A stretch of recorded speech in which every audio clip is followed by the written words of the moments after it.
عکس‌های باور نکردنی کریسمسی فرزانه ناز. فرزانه ناز کجاست و مصروف چی کار باری است؟ و اولین فیلم سینمایی عربی فرزانه ناز در سینمای دبی. من در این ویدیو پیرامون همین موضوعات خواهم پرداخت، پس در ادامه با من باشید.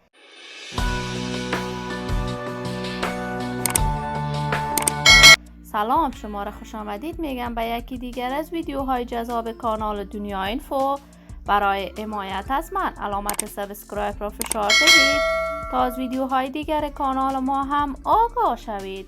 فرزانه ناز هنرمند جوان، موفق و ناماشنای کشور با کارهای هنری خود را 10 سال قبل به طور رسمی در افغانستان آغاز کرد. فرزانه از ولایت زیبای بغلان می باشد.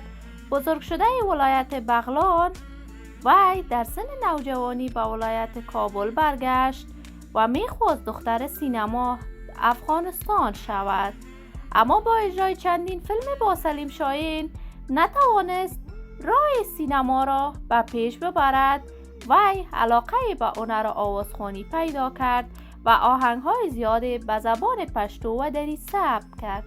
فرزانه ناز در ابتدای کارهای هنریش چنان خوب می‌درخشید که همه فکر می‌کردند نغمه افغانستان در آینده خواهد شد، اما دیری نگذشت فرزانه ناز با رفتنش به کشور هندوستان راه هنر خوانندگی را ترک کرد و می‌خواست در سینمای هندوستان راه پیدا کند.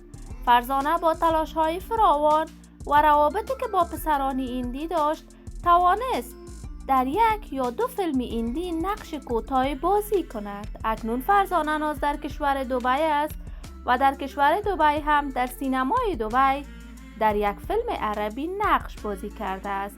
نقش فرزانه ناز در این فیلم دور از فرهنگ و رسم رواج افغانی بوده است و لباسهای نامناسب بر تن کرده است. دیدن تصاویر نشر شده فرزانه ناز در شب کریسمس برای علاقمندانش جالب تمام شده است و نقد شدید از طرف مردم و طرفدارانش شده است، ولی هر کس خودش میداند و طرز زندگیش.